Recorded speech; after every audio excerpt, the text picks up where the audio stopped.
What if the most disturbing part of this story wasn't what happened inside the house, but what investigators allegedly began asking about beneath it? Picture this: a quiet Brentwood street, manicured hedges, homes built for privacy, not chaos. Then, just before dawn, flashing red and blue lights break the illusion. Sirens cut through the calm. Neighbors step outside in robes, phones already raised, already recording. Helicopter blades thud overhead, slow and heavy, as if the air itself knows something is wrong. Inside a $13.5 million estate owned by one of Hollywood's most recognizable figures, two lives have ended violently.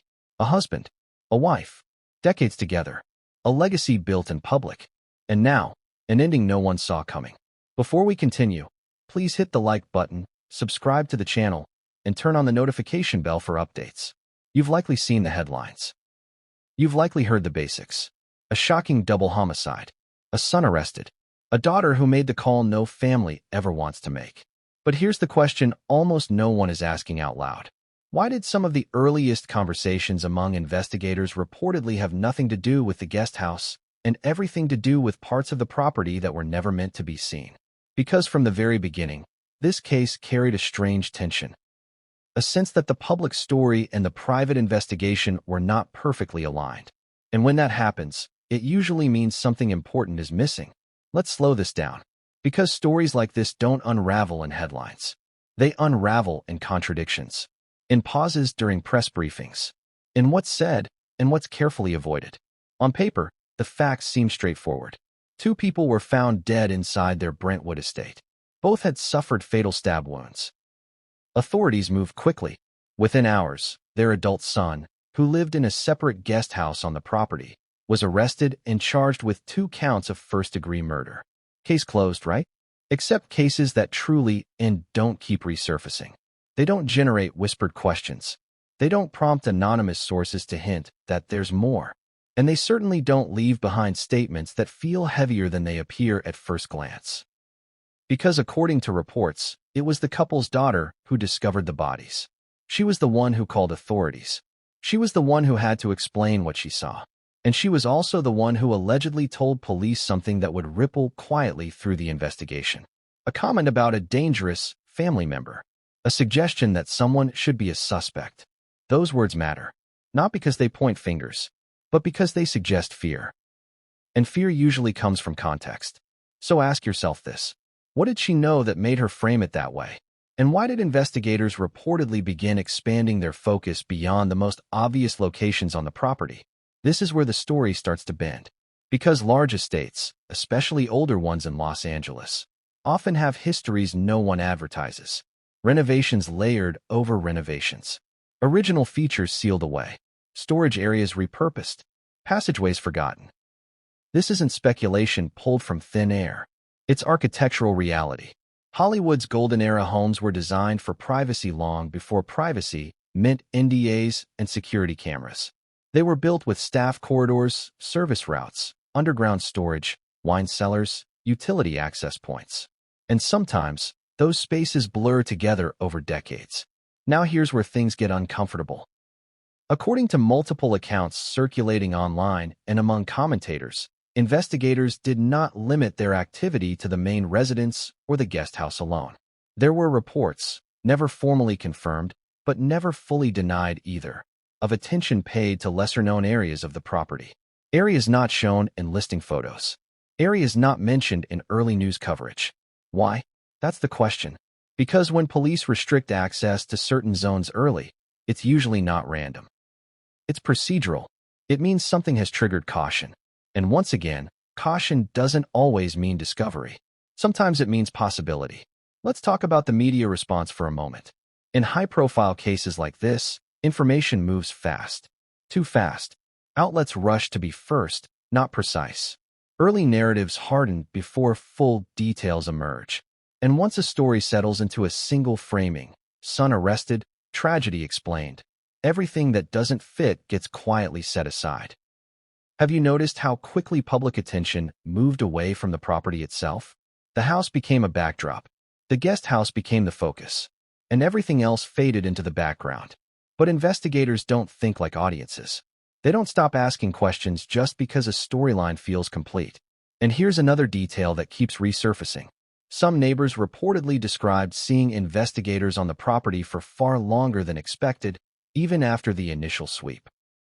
That doesn't automatically mean anything dramatic, but it does suggest the investigation wasn't as narrow as early reports implied. So let's ask this directly. If the guest house was the sole focal point, why linger elsewhere?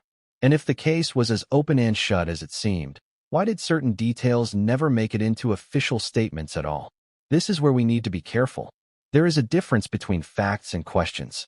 And right now, this story lives in the space between them. No official report has publicly confirmed hidden rooms, underground passageways, or tunnels connected to this case. That needs to be said clearly. But what has been reported, what has been acknowledged indirectly, is that the property is extensive, complex, and older than many realize. And older properties carry layers. Layers of construction, layers of use, layers of things people forget until something forces them to look again. Think about how many times you've lived somewhere and ignored a locked door, a sealed staircase, a crawl space you never explored. Now multiply that by decades, by staff changes, by renovations done quietly. And then imagine investigators arriving after a violent crime and asking one simple question. What don't we know about this place yet? That question alone can open doors no one expects. Emotionally, this case is already devastating. A family shattered. A daughter carrying the trauma of discovery. A son facing charges that will define his life forever. But emotionally heavy cases also tend to carry secrets. Not necessarily criminal secrets, but human ones. Family tensions. Unspoken fears. Long-standing concerns that only surface when something breaks. And remember that phrase again. Dangerous. It's not a legal term. It's an emotional one.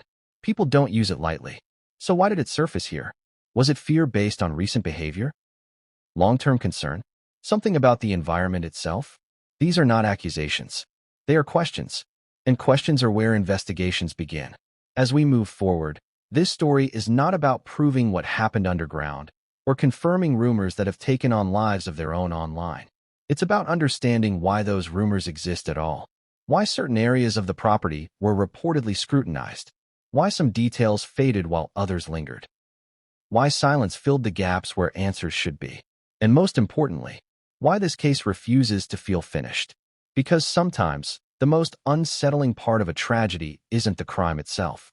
It's the sense that the official story explains enough to close a case, but not enough to quiet the unease. And if that unease exists here, there's usually a reason. As we move into the next section, we're going to step back in time. Before the police tape. Before the headlines.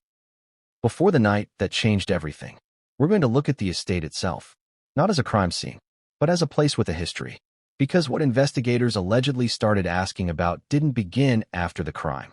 It began with the realization that the house everyone thought they knew might not have been complete at all. And once that realization sets in, everything starts to shift. What if the place everyone assumed was just a backdrop? Was actually a character in the story all along? Before the sirens. Before the tape.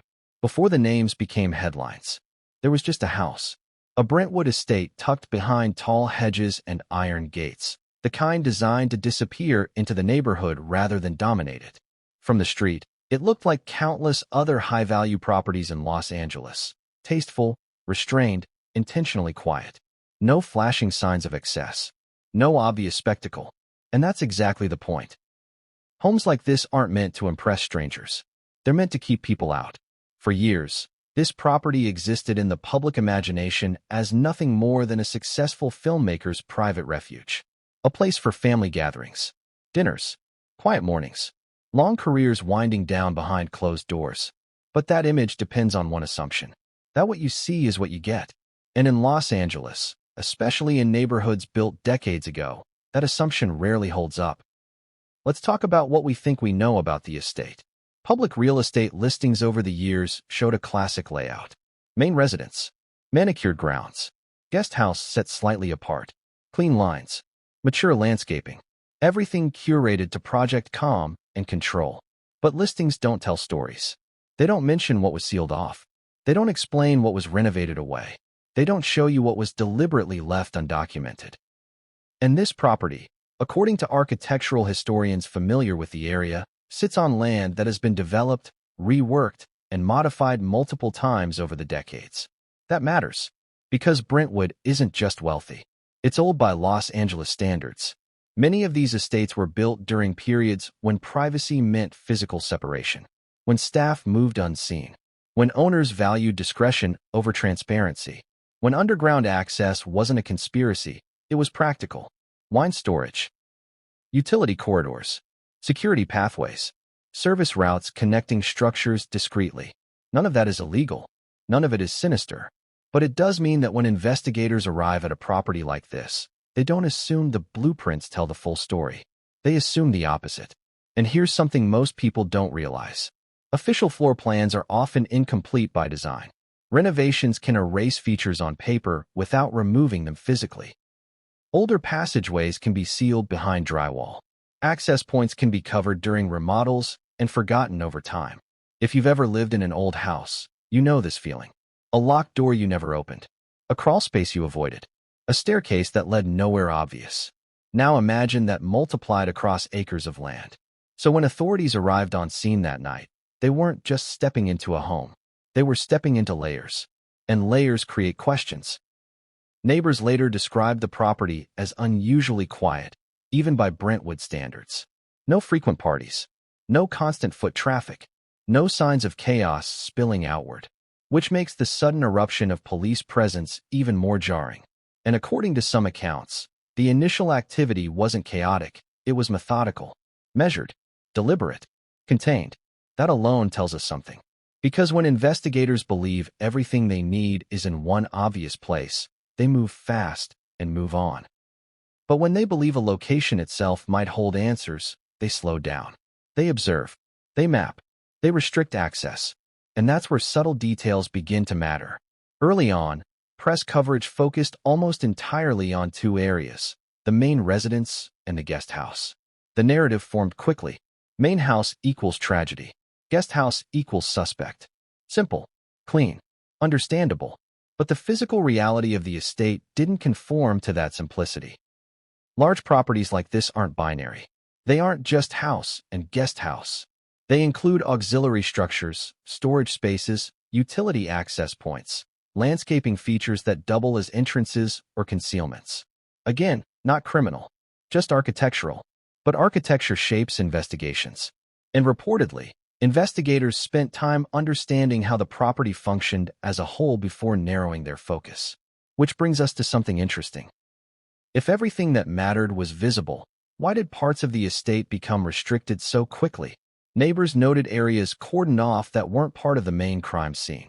Zones where access was limited even to some personnel. That doesn't automatically mean something was found there, but it does suggest those areas warranted attention. And attention is expensive in investigations. Time, resources, personnel, those are not wasted casually. Now let's address the elephant in the room. The word tunnel didn't come from an official statement. It didn't appear in a police press conference.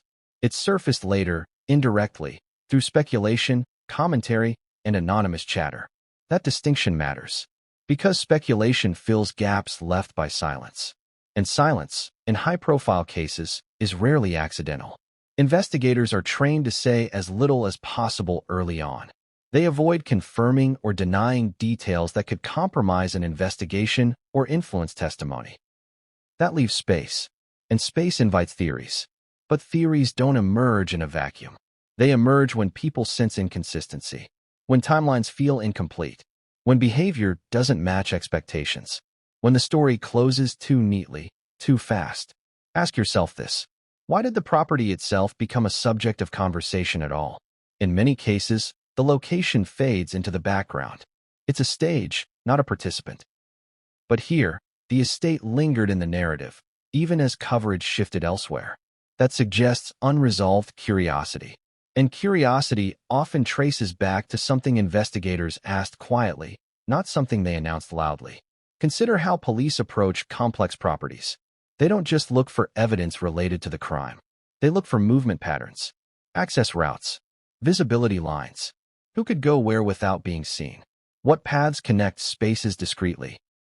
What areas would someone avoid or rely on? These questions don't require tunnels to be relevant. They apply to any property with multiple layers. But when properties have histories, when renovations span decades, those layers can surprise even the owners. And sometimes, the people who know those layers best aren't the ones you expect. Staff, contractors, family members who grew up there. Which brings us back to the family dynamics. The daughter's reported statements didn't emerge in a vacuum either. They came from someone who knew the property, who had lived with it, who understood its rhythms. When someone labels a situation or a person as dangerous, that label is rarely abstract. It's contextual, and context includes environment. So let's ask a harder question. Could the unease investigators reportedly sensed have been tied not just to who lived on the property, but how the property itself functioned? That's not an accusation. It's an investigative lens. Because places shape behavior. Hidden spaces change how people move. Unseen routes change how people interact. Secrecy, even benign secrecy, alters dynamics over time. And in moments of crisis, those dynamics surface. Another overlooked detail is how long investigators remained on site in the days that followed. Some activity is routine. Some is necessary. But prolonged presence often indicates ongoing evaluation. Not processing. Evaluation. That means asking what else, instead of what next. What else could matter here? What else could explain inconsistencies? What else haven't we considered yet? And when investigators ask what else, they look beyond people. They look at spaces. Now, here's where public perception diverges sharply from investigative reality. Audiences want answers. Investigations want accuracy. So while viewers latch onto a single narrative, son arrested, case explained, investigators continue operating in parallel, quietly confirming or ruling out possibilities. Most of those possibilities never become public. They don't need to. But occasionally, their existence leaks through tone, through guarded language, through what's not said. That's what happened here. No official confirmed tunnels. No public acknowledgement of underground discoveries. But persistent questions about the estate itself. Questions that refuse to go away. And when questions persist, they often point back to something foundational. The assumption that this was just a house. It wasn't. It was a complex environment with a history. A layered space shaped by decades of decisions. A place that functioned differently than it appeared. And when tragedy struck, that complexity mattered. As we move forward, the focus will narrow. From the property as a whole. To the night, everything changed. Because understanding the environment only gets us so far. Next, we need to understand the moment. The timeline. The discovery. The first reactions. Because what happened that night didn't just activate law enforcement.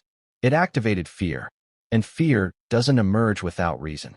But what came next would shift the entire trajectory of this case, and the way investigators viewed everything they thought they understood. What if the most important part of this case isn't what happened, but the exact moment everything stopped making sense? Because nights like this don't explode all at once. They fracture. Quietly. Piece by piece. Before the flashing lights. Before the arrest. Before the world found out. There was a normal evening unfolding behind closed doors. At least, that's how it would have appeared from the outside. Brentwood doesn't echo at night. It absorbs sound. Tall hedges, wide lots, distance between homes. It's designed to keep lives separate. You can live next door to someone for years and never truly hear them. Which makes what happened inside that estate even more unsettling. Because according to early reports, nothing about that night signaled chaos to the neighborhood. No screaming. No obvious disturbance. No public confrontation spilling into the street. And that detail matters. Violent incidents don't always announce themselves. Sometimes they occur in silence. Sometimes the loudest moment is the one no one hears. Let's reconstruct what we can, carefully. Authorities were alerted after a call came in reporting the discovery of 2 bodies inside the main residence. The call didn't come from a passerby. It didn't come from staff. It reportedly came from within the family. That alone changes everything. Because when a family member makes that call, the scene is already layered with emotion before police even arrive. Shock, confusion, panic, disbelief, and possibly fear. Imagine walking into a place you've known your entire life and realizing, instantly, that something is deeply wrong. No warning, no preparation, just the sudden weight of permanence. This wasn't a crime scene discovered after the fact. It was discovered in real time by someone who knew exactly what that space should look like and immediately understood that it didn't. And that kind of discovery doesn't leave a person unchanged. Responding officers arrived to a controlled but tense environment. There were no reports of resistance, no signs of. If you discovered something so horrific that your mind is barely processing reality, would you immediately contextualize it unless that context already existed?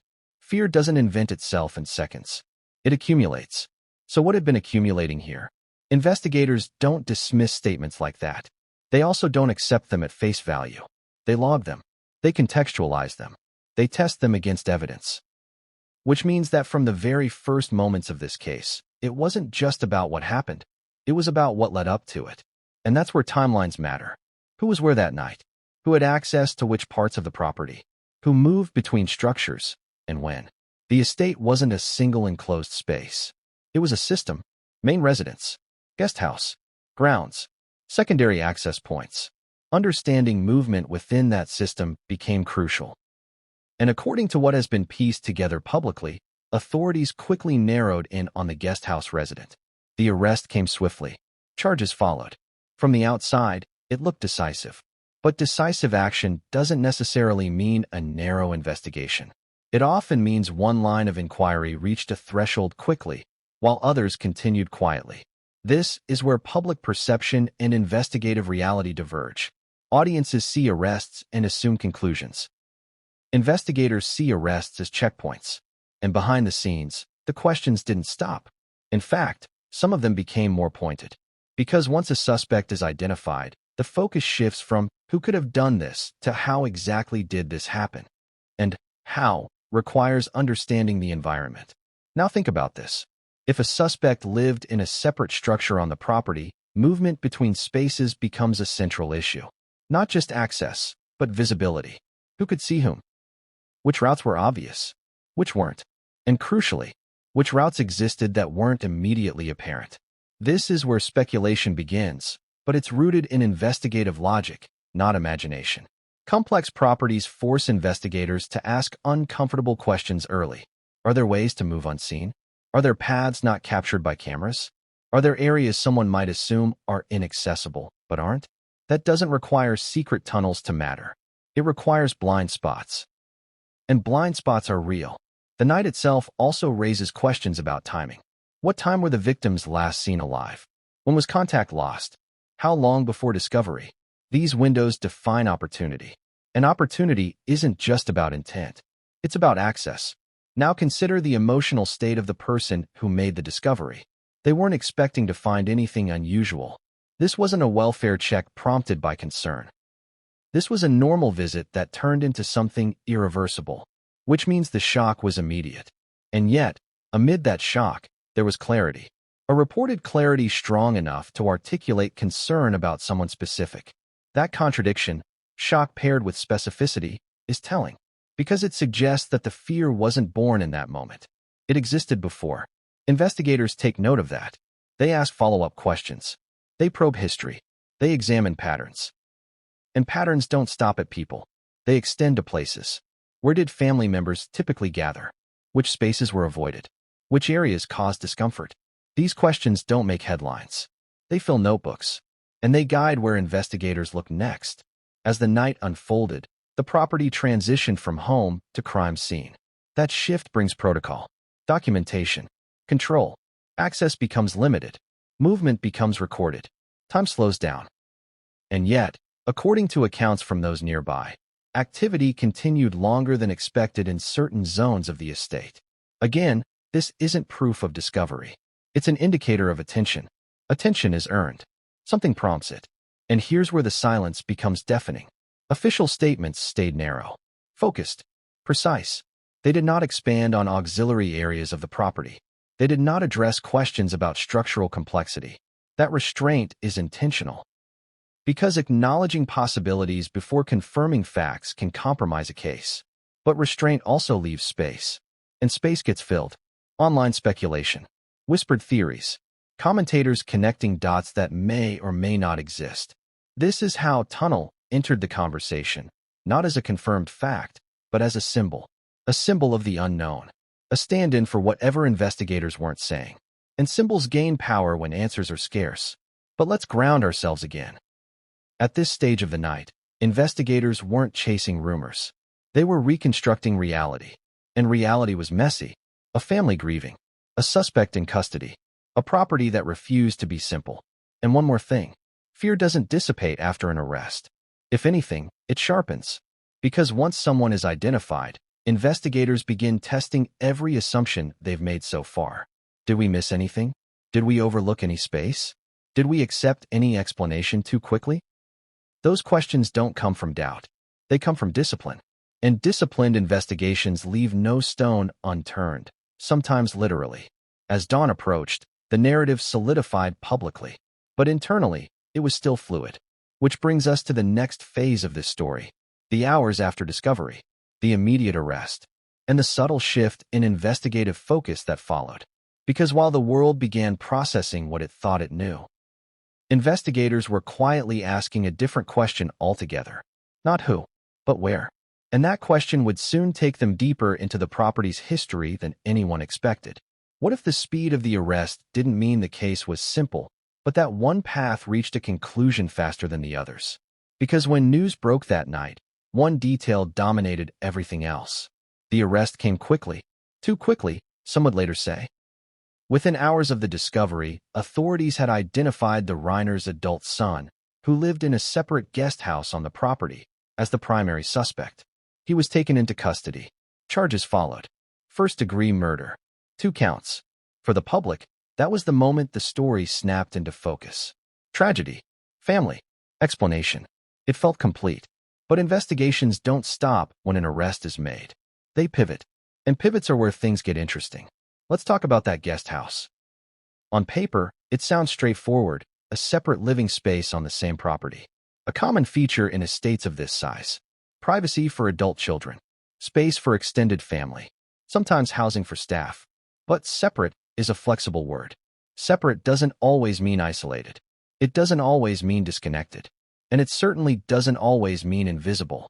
Guest houses are often positioned to balance distance with access. Close enough to feel included. Far enough to create independence. That balance shapes how people move, interact, and observe. So when investigators zeroed in on the guest house resident, they weren't just identifying a suspect. They were mapping a relationship between spaces. Who could hear what? Who could see what? Who could move without being noticed? Those questions matter more than motive early on. Because motive explains why. Movement explains how. And how is what turns suspicion into evidence. From the outside, the arrest looked decisive. Inside the investigation, it was a checkpoint.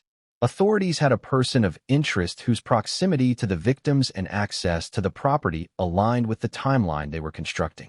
That alignment matters. But alignment isn't the same as exclusivity. Investigators don't ask, who could have done this? Once and stop. They ask it repeatedly, refining the answer each time. Who could have done this at this time? Who could have moved through this space unnoticed? Who had knowledge of the property's rhythms? The guest house resident fit many of those parameters. But fitting parameters doesn't eliminate the need to examine the environment. In fact, it increases it. Because once a suspect is identified, investigators work backward. They test scenarios. If this person moved from the guest house to the main residence, how would they do it? Which route would make the most sense? Which route would avoid detection? They don't assume the obvious path is the only one. They look for alternatives. Now pause here for a moment. If you lived on a large property for years, especially one with a complex layout, you'd know its shortcuts, its blind spots, its quirks. You'd know which doors creak, which lights stay off, which paths feel invisible. That knowledge doesn't imply guilt. It implies familiarity. And familiarity becomes relevant in moments of crisis. This is why investigators often focus on people who live on site. Not because they're automatically suspects, but because they understand the space. Understanding space equals opportunity. And opportunity is neutral until intent enters the equation. The arrest also created a psychological shift. Once someone is in custody, the tone changes. Family members react differently. Witnesses recalibrate what they share. Silence settles in. People stop speculating out loud. They start choosing words carefully. That's especially true in high-profile cases. Every statement becomes potential evidence. Every pause becomes meaningful. And from that point forward, investigators must tread carefully, which may explain why official statements remain narrow. Authorities confirmed the arrest, confirmed the charges, confirmed the basics. They did not elaborate on investigative details beyond what was necessary. No expanded commentary on the property. No discussion of secondary areas. No speculation. That restraint tells us something. Because when law enforcement wants to close a narrative quickly, they often provide more detail, not less. They offer clarity to reassure the public. Here, clarity was limited. Instead, there was silence. And silence invites interpretation. The guest house itself also became a symbol in public discourse. Commentators fixated on it as a dividing line. Main house equals victims. Guest house equals suspect. That framing is emotionally satisfying. It creates physical separation that mirrors moral separation. But real life doesn't organize itself that neatly. Properties like this function as ecosystems. People cross boundaries. Interactions happen in shared spaces. Paths overlap. Which brings us back to movement. One question investigators reportedly explored early was how often the guest house resident interacted with the main residence. Was access frequent? Occasional? Rare? Patterns matter. Because deviations from patterns stand out. If someone suddenly appears somewhere they rarely go, that's noteworthy. If someone moves at an unusual hour, that's noteworthy. And movement analysis doesn't stop at doorways. It includes grounds, landscaping, lighting, fences, access points not designed for daily use. Which again leads us back to the estate's complexity.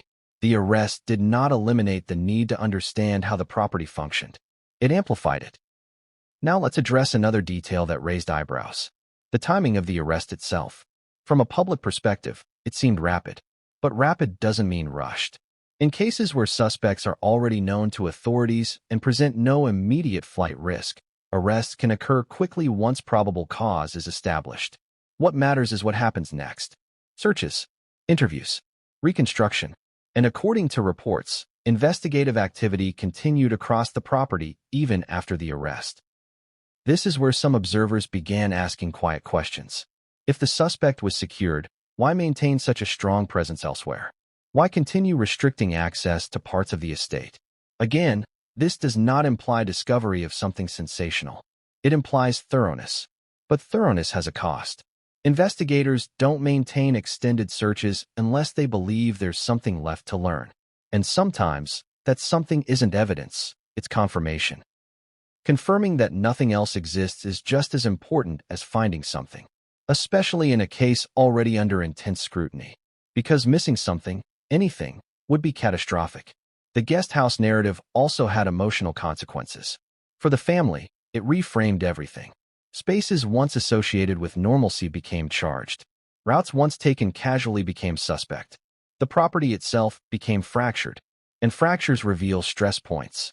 Stress points are where stories unravel. This is where the daughter's reported statements continued to echo. If fear existed before the night of the crime, the arrest didn't erase it. It redirected it. Fear becomes introspection. What did we miss?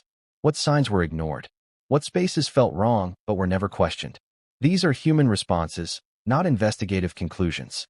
But they shape the atmosphere investigators work within. An atmosphere influences where attention lingers. Let's also consider media behavior. Once an arrest is made, coverage typically moves on. New cases replace old ones. Public interest fades. But here, interest persisted. Not loudly, not uniformly, but persistently. Small outlets, commentators, online communities continued probing the same points. The property, the statements, the silence. Why? Because when a story truly feels finished, curiosity dissipates. Here, it didn't. And that suggests the arrest answered some questions, but not all. Now we arrive at the crux of this chapter. The guest house and the arrest framed the narrative, but they did not close the investigation. They narrowed it. And when investigations narrow, they often deepen, which means turning inward, examining overlooked details, reevaluating assumptions. And that process inevitably leads back to the environment. Because environments don't lie, but they do hide. Not intentionally, structurally. And when investigators begin to suspect that a property's layout may be more complex than initially understood, they don't announce it. They explore quietly, which brings us to what happened next. The phase where attention reportedly shifted from people to spaces. Not because of rumors, not because of speculation, but because investigators had to answer one final question before moving forward. Had every part of this property been fully understood? And the moment that question is asked, nothing is off limits. Not the guest house, not the main residence, and not the areas no one ever talked about publicly. Because what came next would begin to pull focus away from the obvious and toward the parts of the estate that had always existed in the background, waiting. What if the most revealing part of this investigation wasn't who investigators focused on, but where they quietly refused to let anyone else go? Because after the arrest, something subtle shifted. The tone didn't relax. The perimeter didn't shrink. And the property didn't open back up. It tightened.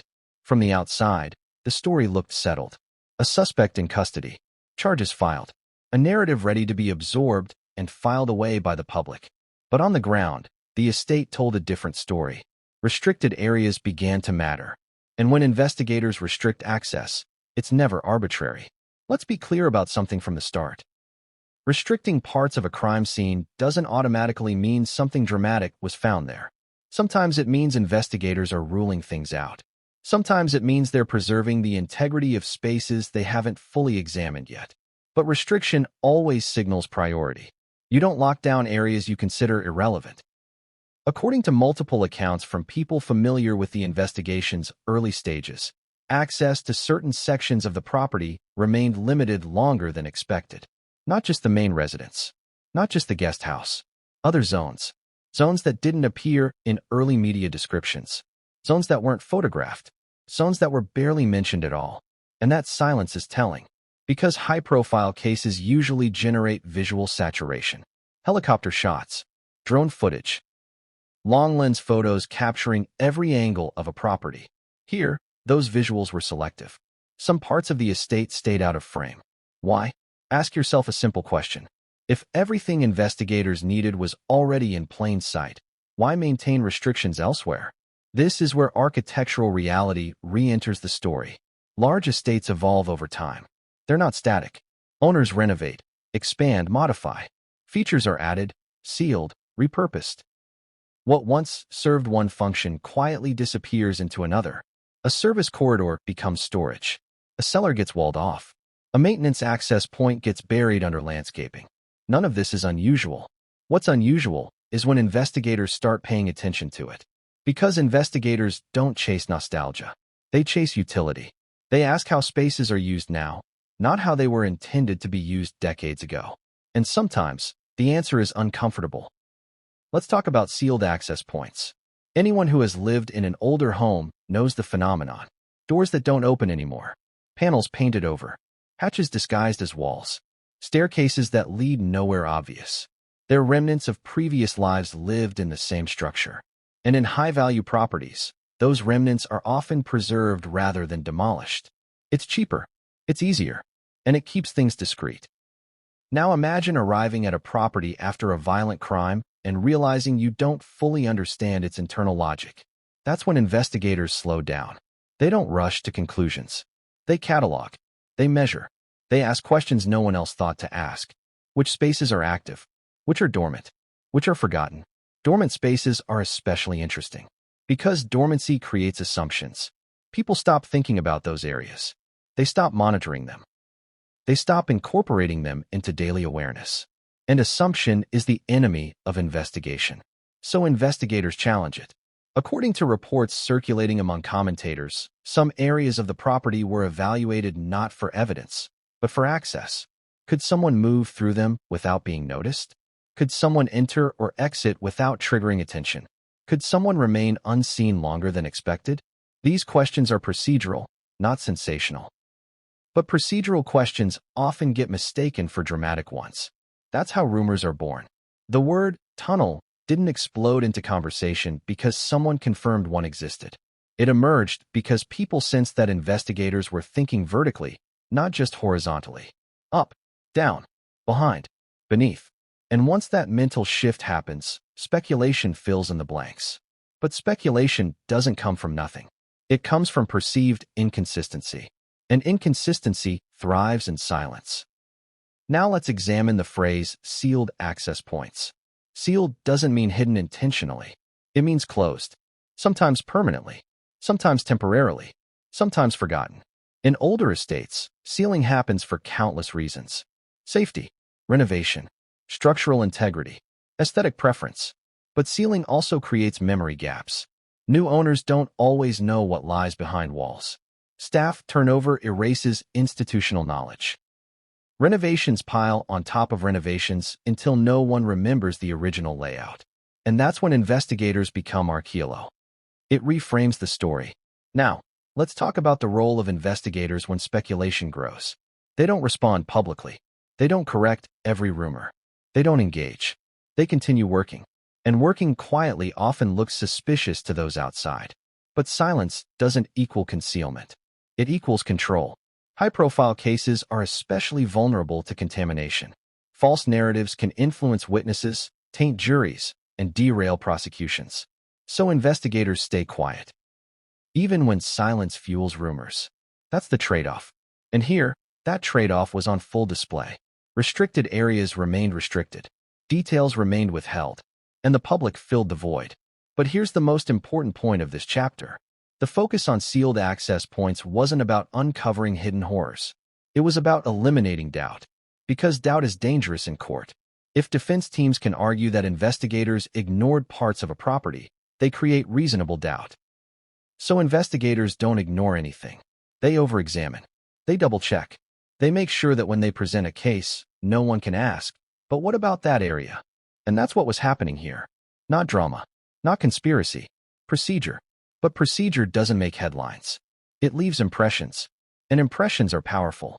As the days passed, public attention drifted. But internally, the investigation kept tightening. Zones were evaluated. Access points assessed. Questions answered. Or ruled out. And once that process reached a certain threshold, focus began to shift again. Away from physical spaces. Back to people. Because once investigators satisfy themselves that the environment holds no remaining surprises, they turn fully to human behavior. And that's where this story gets even more complicated. Because the next phase isn't about where someone could go. It's about what they knew, what they felt, what they feared, and what they may have said long before anyone else was listening. And as we move forward, that brings us back to the person whose words echoed through this entire case from the very beginning. The daughter. And the reason her role became central, not because of what she found, but because of what she understood. And that understanding would quietly reshape how investigators interpreted everything that came before. What if the word everyone keeps repeating isn't the truth, but a placeholder for something far more unsettling? Because by the time this case reached the public consciousness in full force, one term had already taken on a life of its own. Tunnel. Not because anyone officially confirmed one. Not because authorities announced a discovery, but because people sensed a gap, and human minds rushed to fill gaps. Let's slow this down carefully. The idea of tunnels didn't emerge from a police report. It didn't appear in charging documents. It wasn't stated at a press conference. It surfaced elsewhere. In whispers. In commentary. In online speculation fueled by silence and partial information. And that distinction matters. Because when people fixate on a single word like this, it's usually not about the word itself. It's about what the word represents. Hidden space, unseen movement, unacknowledged complexity. The tunnel theory didn't take hold because someone proved it existed. It took hold because people felt the story didn't fully explain itself. Now ask yourself this. Why do certain rumors catch fire while others disappear immediately? It's not randomness. It's resonance. The tunnel idea resonated because it aligned with three uncomfortable realities. First, the property is old and layered. Second, investigators appeared to examine areas beyond the obvious. Third, official communication remained deliberately narrow. That combination creates fertile ground for speculation. But speculation is not evidence. And it's important to separate the two before going any further. There is no public confirmation that a tunnel exists beneath the property. There is no verified report that bodies were found underground. There is no official acknowledgement of hidden passageways tied to this case. That needs to be said clearly.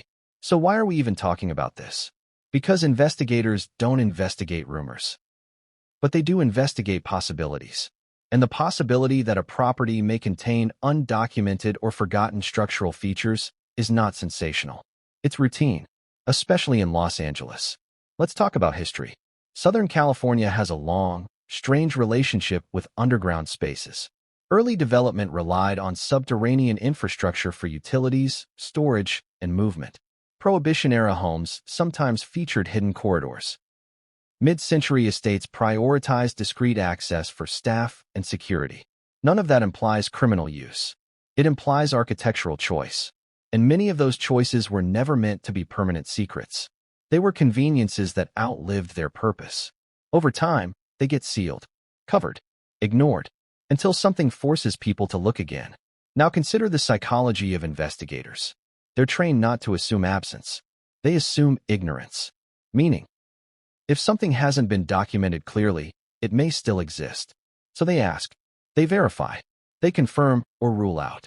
This is where the idea of underground access becomes relevant, not as a discovery, but as a question. Could there be any way to move through this property that isn't immediately obvious? That question alone doesn't imply a tunnel.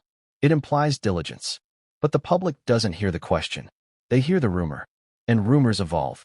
Someone mentions underground access. Someone else hears tunnel. Someone else adds meaning. Soon, the symbol eclipses the reality. And suddenly, the story becomes about something no one has actually confirmed. But here's the deeper issue. The tunnel theory stuck because people felt investigators were thinking spatially, not just personally. They weren't just asking who. They were asking how. And how often leads investigators to physical structures. Now let's address the most extreme version of the rumor directly. Claims that lifeless bodies were found in a tunnel beneath the property. There is no verified evidence supporting this. No official source. No corroborated report. These claims appear to be exaggerations. Amplifications of uncertainty rather than reflections of fact. But exaggerations don't emerge without a seed. And the seed here was the perception that the property held more than met the eye. That perception was fueled by restricted access, prolonged presence, and silence. Not by discoveries. Which raises an important point. Silence is not confirmation. It's strategy. Investigators do not correct every false narrative. They focus on what matters legally. And correcting rumors can actually validate them in the public mind. So they don't. They let them burn out.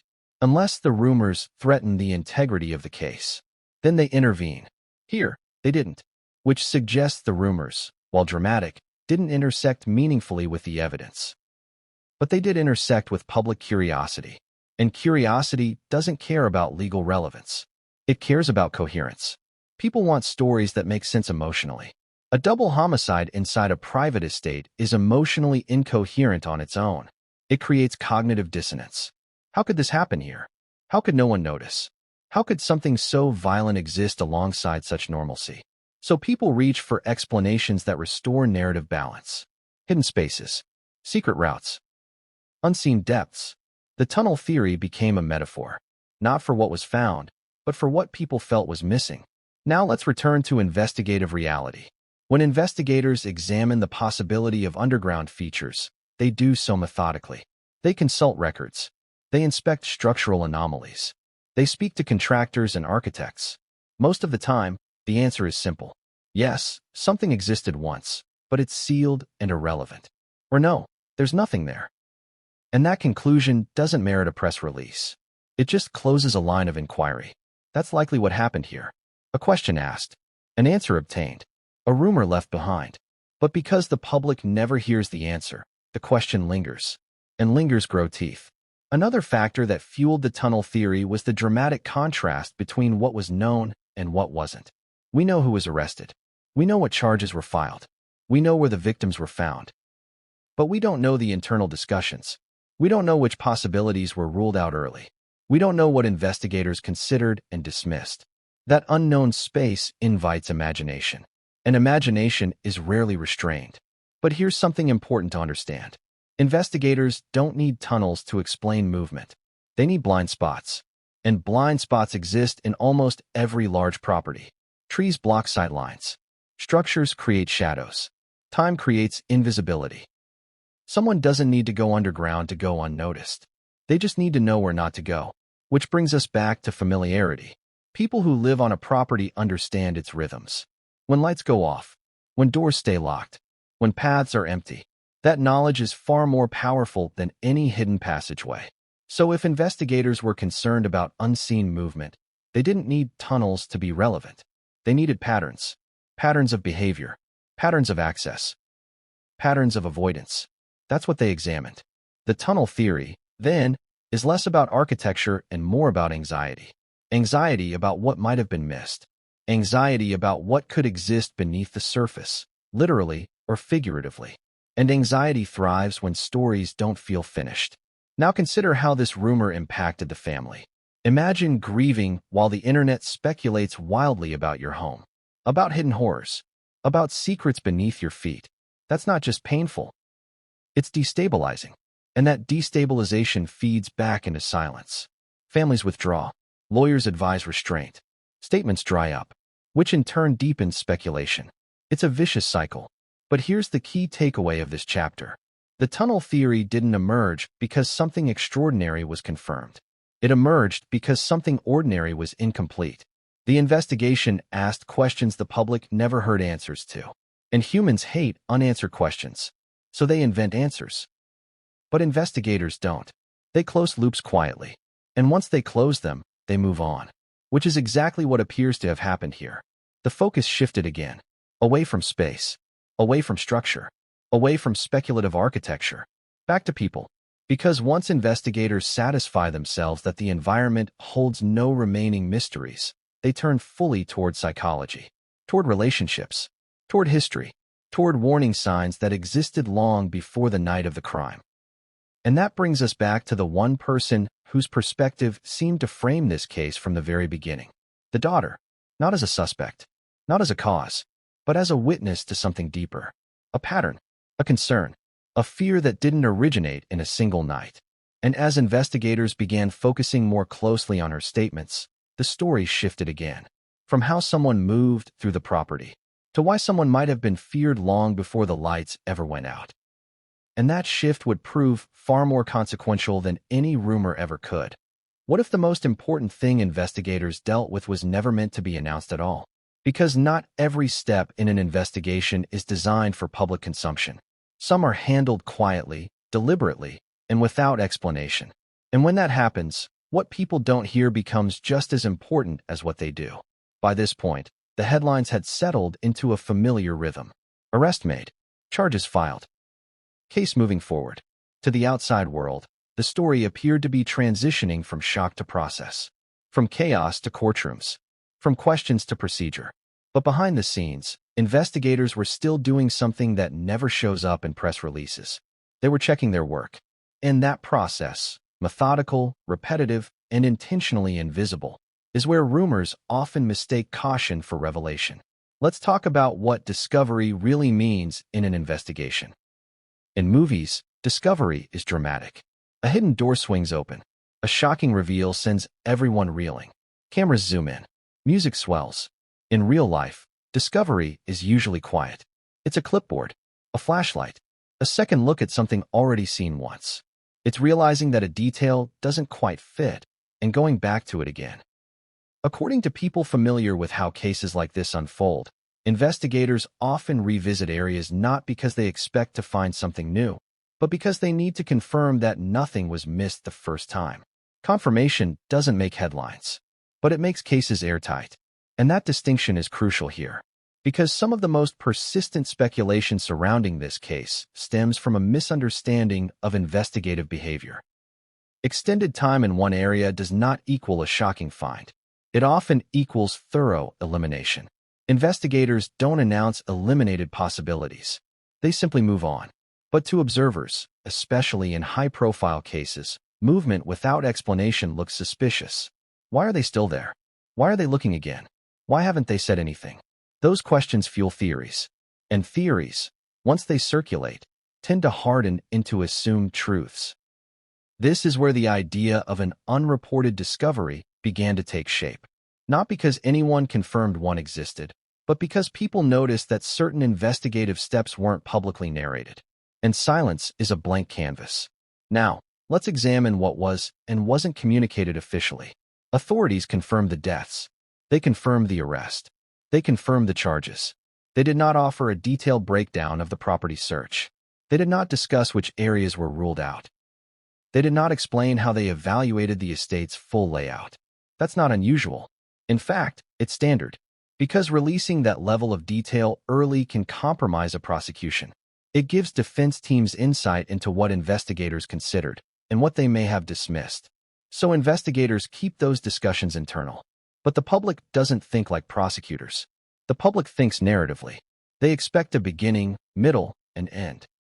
When the middle feels incomplete, they assume something is missing. And that assumption grows louder when the setting itself feels complex.